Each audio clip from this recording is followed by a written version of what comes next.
Olá meus amigos, seguidores do meu blog, aqui é Maico Oliveira. Eu estou hoje em um lugar muito especial. Eu estou hoje com meu amigo Adonai Zanoni. Adonai Zanoni é palestrante e o Adonai é um grande amigo meu. A gente tem um relacionamento de amizade, de parceria de negócio já há uns 4 ou 5 anos mais ou menos. Ele atendia a empresa que eu tinha no passado e hoje eu decidi vir bater um papo com ele porque eu sei que o Adonai também é palestrante. E como a gente está entrando nesse mercado de palestras, de cursos ao vivo, presencial e palestras mesmo com pessoas lá na plateia, eu resolvi vir bater um papo com ele. O Adonai abriu um espacinho na agenda dele, que é bem atarefada aí, para conversar um pouquinho com a gente, deixar um pouco de dicas aí para quem está assistindo e acompanhando o meu blog. Tá? É uma honra para mim, o Adonai está aqui batendo um papo com você. É isso, a honra é toda nossa. Nós é que nos divertimos nessa vida. Legal, legal. Bom, Adonai, a pergunta que eu quero te fazer é o seguinte.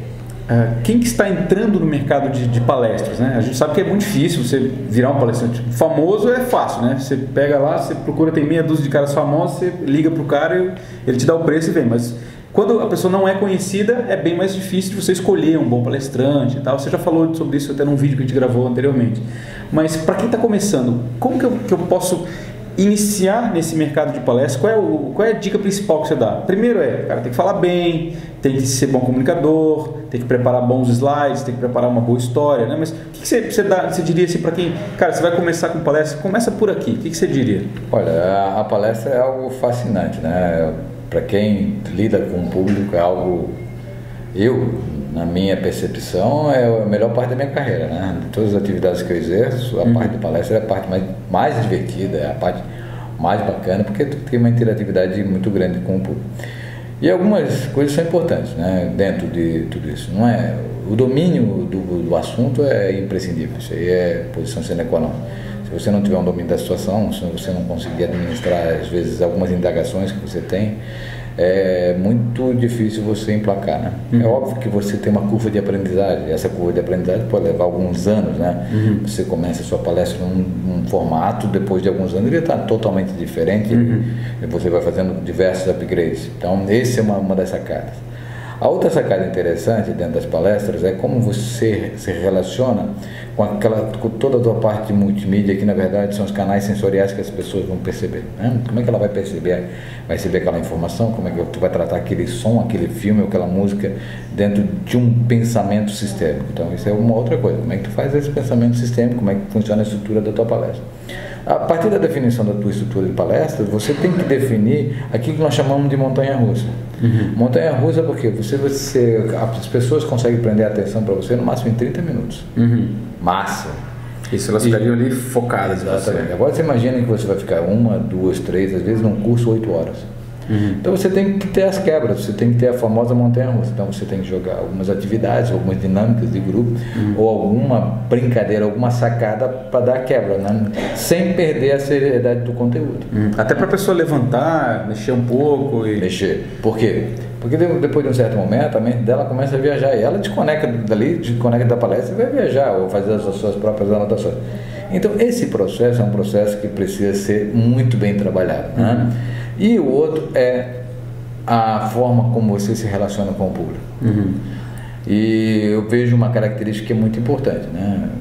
Que é uma característica de você estar falando para aquela pessoa, né? Você está falando para 100, 200 pessoas, mas como se você estivesse falando para uma pessoa só, que é aquela pessoa que está recebendo aquela mensagem. Eu acho que isso seria mais ou menos a linguagem que a gente usa na internet, né? Falar, ao invés de falar olá, muita gente, olá, vocês que estão nos assistindo, não, é você, é individual, né? Aquela conversa 1 a 1. E aí tem um segredinho que nós desenvolvemos dentro da parte de domínio de público, que é a fixação de 3 pontos.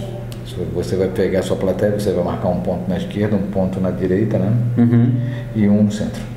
E aí você... Em volta e meia eu vou neles. Esse é o meu eixo. Isso pode ser uma pessoa sentada ali, a moça que está de vermelho, o cara que está de óculos. Mas é meu raio de visão, ok? A partir disso, o que acontece? Eu tenho que, e isso é um exercício bacana, você vai identificar determinados personagens que você vai encontrar na palestra. Geralmente, isso pode acontecer até por acaso, mas geralmente vira uma bela de uma história. Então, aquela pessoa que você chama e você... E aí você fala a linguagem dela, como se você fosse falar que você conhece aquela pessoa há 200 anos. Então, isso é uma coisa muito bacana. Então, você conhece, você tem uma intimidade.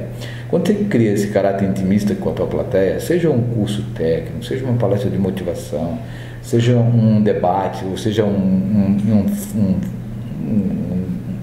debate, um seminário em que você faz algumas abordagens, você desperta o interesse do público. Então isso é fundamental, que você possa despertar, que você mantenha acesa essa chama que vai te levar na construção dessa palestra. Então, assim, é um conjunto de fatores que fazem com que um palestrante se torne sucesso. Mas tem aí uma coisa que é fundamental. Tu pode ter o melhor conteúdo, tu pode ter a melhor palestra, tu pode ter o melhor orador, tu pode fazer todas as técnicas. Se a mensagem não valer a pena, esquece. Ela tem que ser útil. Se ela não for útil... Na verdade, a mensagem de uma palestra inteira caberia em um parágrafo, né? Pode ter uma frase. Uma frase, é. Nós falamos que é uma palestra que nem uma lojinha de R$1,99. Sempre você tira uma coisinha. Então, geralmente você fala 1h30, 1 hora. Minha palestra dura até porque essa mensagem em si, ela é muito sucinta, mas até você chegar no contexto, contextualizar as pessoas para aquela mensagem realmente penetrar e fazer sentido, tem que ter esse tempo, né? A pessoa precisa pegar o fio da meada. Isso ele precisa pegar, e aí acontece muito. Quando nós trabalhamos com dinâmica de grupo, nós fizemos uma dinâmica de grupo fantástica, uns jogos de integração, que nós chamamos de Ninho das Águias. Lá para a Oi, nós tínhamos 350... A Oi é operadora? Oi é operadora em Brasília. O ano passado, nós juntamos 350 pessoas de todo o Brasil e era para uma grande construção de uma ponte dourada com o cliente, né? E foram 2 dias de trabalho, esses grupos de pessoas tiveram uma série de atividades e no final nós conseguimos criar essa ponte dourada. Então, você precisa que as pessoas internalizem isso, né? Nós estamos desenvolvendo alguns projetos agora para a mente global, um projeto bacana na área daí já é uma parte mais de evolução ou na busca do autoconhecimento, em que se você não tiver aquilo prático, se aquilo não convencer, se aquilo não for verdade, esquece. Então, não existe mise-en-scène, existe sim. Você tem um conteúdo, esse conteúdo é interessante tanto para a empresa, e é isso que motiva, né? É isso que motiva. Pô, eu trouxe um assunto que eu vou pensar, vou meditar, vou refletir sobre aquele assunto, bacana, isso me interessa, eu vou aplicar. Mas se aquilo tiver um fundo de verdade. Porque se for só no discurso... porque tem muito palestrante, isso a gente vê nas palestras que a gente vai, a gente sabe que o cara não viveu aquilo, ele está falando que ele ou leu num livro, que às vezes você pega uma sacada que se o cara está falando ali, pô, eu li no livro do cara lá, ele não viveu aquilo, ele não trouxe uma experiência dele, né? Ele simplesmente trouxe para a palestra dele um texto que ele achou bacana. E isso não é uma mensagem verdadeira, né? Isso não faz a palestra ficar viva, dinâmica e as pessoas se interessarem de verdade. O que acontece é que muitas vezes, e às vezes é uma pretensão daquele que está proferindo as palavras ou dirigindo ao público, de achar que aquela ali é a verdade dele. É a verdade dele, mas talvez não seja a verdade para aquele público. Ou para aquela pessoa que está assistindo, né? Para aquele indivíduo que... Então, aí está a sinergia. Quando você faz uma palestra técnica, é até um pouco mais fácil. Um curso técnico em que você vai, por exemplo, ensinar uma matriz, ou vai ensinar a aplicar uma ferramenta, é um raciocínio lógico. É outra coisa. Mas quando você trabalha, por exemplo, na gestão de pessoas, em que você traz novas metodologias de trabalho, em que você vai fugir do imponderável, você vai para onde você menos imagina, porque o ser humano ele é uma máquina fantástica de pensar e de criar. Quando você vai para esse... Você foge da racionalidade, então o conteúdo, o embasamento técnico e aquilo que vem trazendo que é para a raiz do processo, tem que ter uma verdade muito grande. Senão, não serve. Você começou a falar, eu comecei a lembrar do porquê que o meu curso Ganha Dinheiro no YouTube está fazendo tanto sucesso, né? Em 13 dias eu tenho mais de 200 alunos.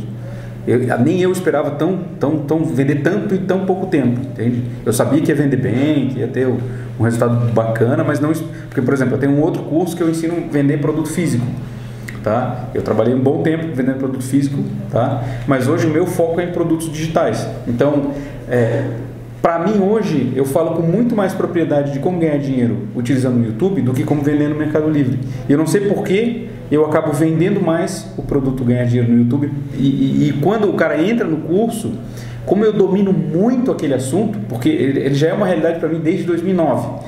Desde na época eu escrevi O Segredo dos Carros, então eu postei os vídeos e aí os vídeos geram tráfego no site, as pessoas se encontram e acabam comprando o livro. Então eu já sabia que aquilo funcionava desde 2009, entendeu? Eu só aperfeiçoei um pouco a minha técnica e criei um curso. E o retorno, assim, as pessoas têm falado do curso, me mandam e-mails, dizendo, cara, obrigado, poxa, eu não imaginava, eu trabalhava com vídeo e postava alguns e tal, mas você me ensinou uma maneira muito diferente e muito mais efetiva, que traz resultados mais imediatos, não preciso esperar anos para começar a ter resultado com o YouTube. O que eu fazia em 2 anos, eu faço hoje em 2 semanas. Entende? E é verdade mesmo, as pessoas me mandam esse tipo de e-mail. Mas por que isso está acontecendo? Porque eu estou entregando para elas aquilo que eu sei. A partir do momento que eu parei de falar assim, não, eu vou guardar essa informaçãozinha aqui, porque isso aqui é o pulo do gato. Não faço mais isso. Hoje eu entrego tudo. E quando eu passei a entregar todo o meu conhecimento, a receptividade, porque um aluno assiste e recomenda para outro assiste e recomenda para outro. Cara, virou uma bola de neve fantástica. Então, para mim foi um sucesso absoluto, foi muito bacana. E eu acho que isso que você está falando tem muito a ver com aquilo que a gente que eu estou vivendo hoje, né? Que é a parte do lançamento do curso e por que ele deu certo tão rápido. Porque o conteúdo é muito bom e ele é bom só por quê? Porque eu estou entregando aquilo que eu vivi de verdade. As pessoas, por que as biografias vendem bem?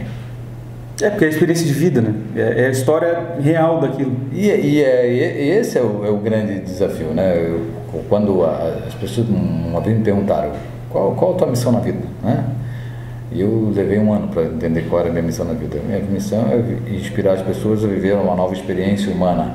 E é isso que nós estamos ali. Como professor, como educador, como palestrante, nós estamos ali para trocar uma experiência com aquelas pessoas. Exatamente. Quando aquelas experiências são verdadeiras, acontece o que está acontecendo com você.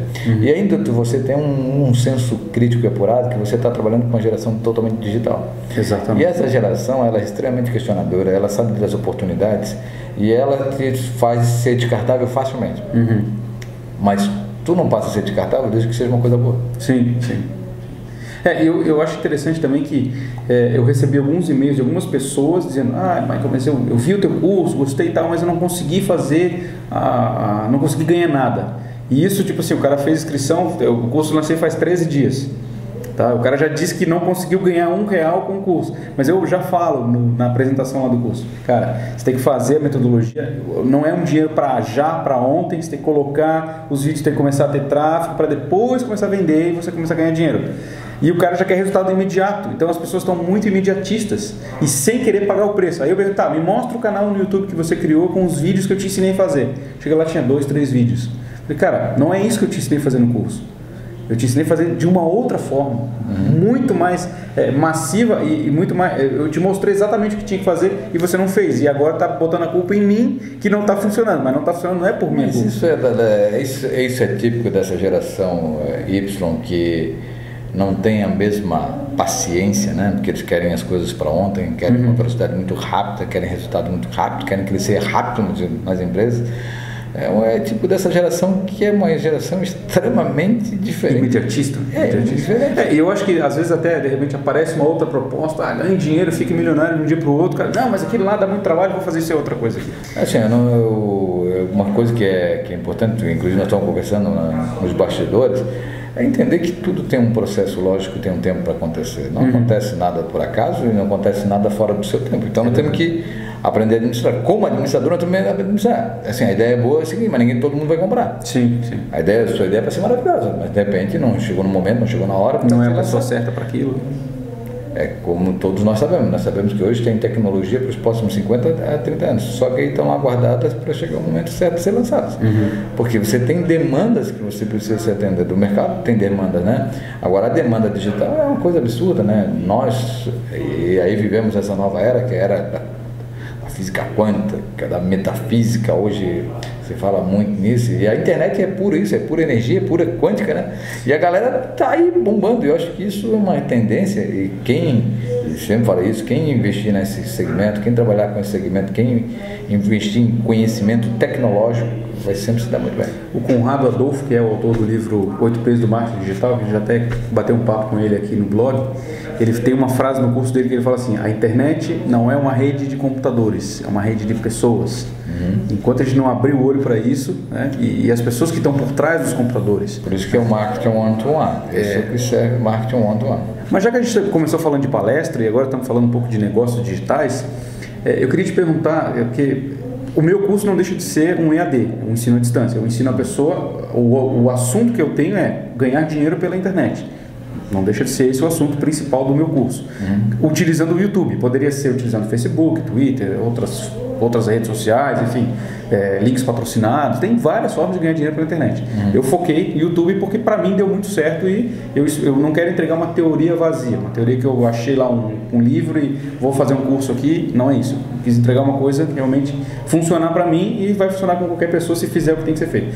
Mas como ele é um AD e EAD, eu acho que o lance de palestra, hoje a palestra está migrando do público e plateia, não que vai parar, eu acho que não vai parar nunca, mas muitos palestrantes já estão criando alternativas para entregar os seus conteúdos de forma digital, porque ele não consegue estar presencialmente em todos os lugares, né? O tempo dele é finito, ele tem um tempo limitado durante a semana, ele não consegue trabalhar mais de 20 horas por dia, né? Ele tem que dormir em algum momento, ele está em Nova York e ele não consegue atender um cara em São Paulo. Então ele criou uma alternativa hoje de entregar esse conteúdo virtualmente, que é conhecido no mercado por EAD.